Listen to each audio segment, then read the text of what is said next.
সপ্তাহে একটা দিন মাত্র ছুটি থাকে, তুমি কিভাবে ছোট বৌমাকে ডাকো রান্নাঘরে কাজ করার জন্য? মা, এতদিন ধরে তো সংসারটা আমি সামলে রেখেছি। ছোটর পড়ালেখা, সংসার সবকিছু আমি সামলে রাখি নাই। দেখো ভাইয়া, তুমি কিন্তু বেশি বেশি বলতেছো। তুমি করেছো, তোমার দায়িত্ব ছিল, এখন আমরা করতেছি না। আমার সবেমাত্র বিয়ে করা বউ, সেও চাকরি করে ইনকাম করে, পুরো সংসারটার মধ্যে খরচ বহন করে। সে কি বেকার বসে আছে? আমি বেকার আছি? তাহলে তুমি এইভাবে কথা বলতেছো কেন? ছোট, তুই আমার সাথে এইভাবে কথা বলতেছিস? এই, একদম চুপ কর। তুই করছিস তোর দায়িত্ব ছিল, করছিস। এখন কি ছোট বউ ইনকাম করতেছে না?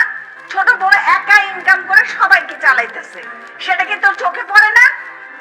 মা, বাদ দেন তোর কথা। ও চাকরির কি বুঝে? ও তো হচ্ছে গৃহিণী। একজন চাকরিজীবীর স্ট্যাটাস কি ও বুঝে? কোনোদিন বুঝবে? কোনোদিন না। মা, আপনি শুধু চাকরিটাই বড় দেখলেন, আর আমি যে এত বড় একটা সংসার একা দেখি, এটা আপনি একটু দেখলেন না? আমি এতগুলো মানুষকে একা সামলাই, রান্না বাড়া, ঘর মোছা সবকিছু আমি একা করি। আপনি এটা দেখলেন না? আপনি শুধু আপনার ছোট বৌমাটাই দেখলেন। আমিও চাকরি করে দেখাই দিব। মা, মা দেখছো তোমার বড় বউ কি বললো? মা, ও কি চাকরি করে দিল? মা, মা তুমি কিছু বললে না? মা, চাকরি করবে, যোগ্যতা থাকতে হবে না চাকরি করার? চাকরি করবে। আয় গুলাবার চিনি দিয়ে দিও না চায়ে।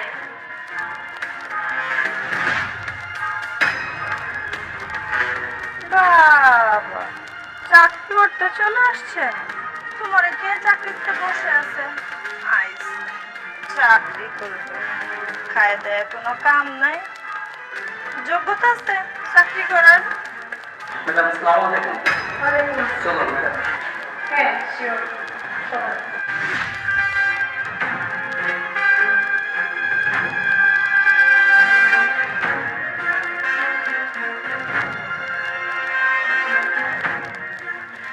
রাকিব, 1 ঘন্টা হয়ে গেছে, কি ইন্টারভিউ নিতেছে তখন?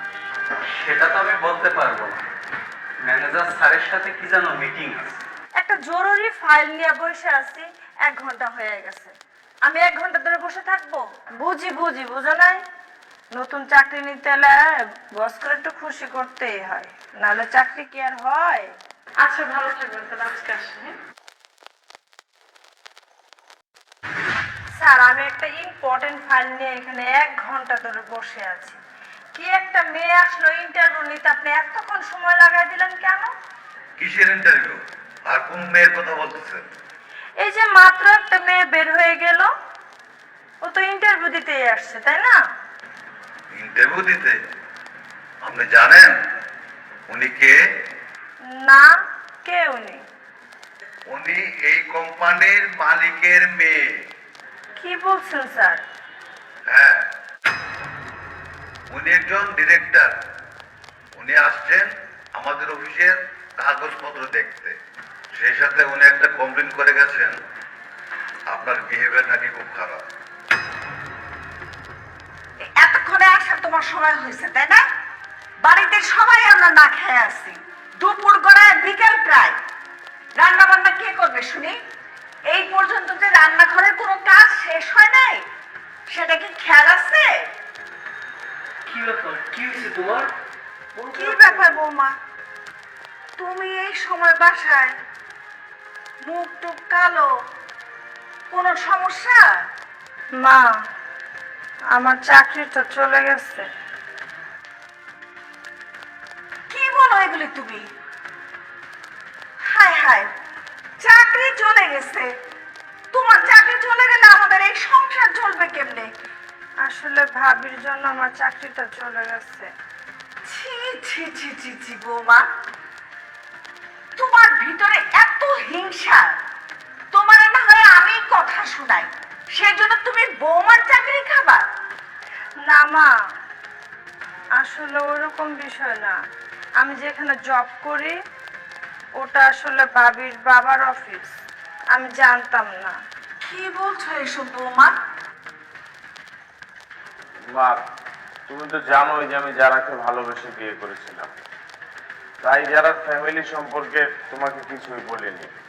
আসলে যারার বাবা একজন শিল্পপতি, আর বিয়ের পরপরই তো আমি অসুস্থ হয়ে যাই। তখন যারাই আমাকে বলে যে সুস্থ না হওয়া পর্যন্ত যাতে আমি চাকরি না করি, আর এই অসুস্থ অবস্থায় আমার যে খরচ, সংসারের যে খরচ, সব যারা যারা বাবার থেকে নিয়ে আসবে। এর জন্য আমি কোনো কিছু তোমাকে জানাইনি। আর যারাই আমাকে বলেছিল যাতে তোমাকে কোনো কিছু না জানাই, আর যারা ছোটবেলা থেকে চাচ্ছিল যে একটা সাংসারিক জীবন যাপন করবে, ফ্যামিলির সবাইকে নিয়ে একসাথে থাকবে, ও নিজের হাতে ঘর গুছাবে, রান্না করবে। বৌমা, আমি আসলে ব্যাপারটা বুঝতে পারি নাই। আমি তো ভাবছি রিকো কোত্থেকে না কোত্থেকে কারে ধরে নিয়ে আসছে। তুমি যে এত কোটিপতির মেয়ে, তুমি এত শিক্ষিত মেয়ে, সেটা কখনো তো বুঝতে দাও নাই মা। আসলে বৌমা, কাউরে কখনো উপরে রূপ দিয়ে যাচাই করতে হয় না। মা, আসলে দোষটা তো তোমার না, দোষটা আমাদের সমাজের। আসলে যে সমস্ত মেয়েরা চাকরি করে, ফ্যামিলি থেকে তাদের প্রাধান্যটা বেশি দেয়া হয়। কিন্তু যারা হাউস ওয়াইফ, তারা কি কম কাজ করে মা বলো?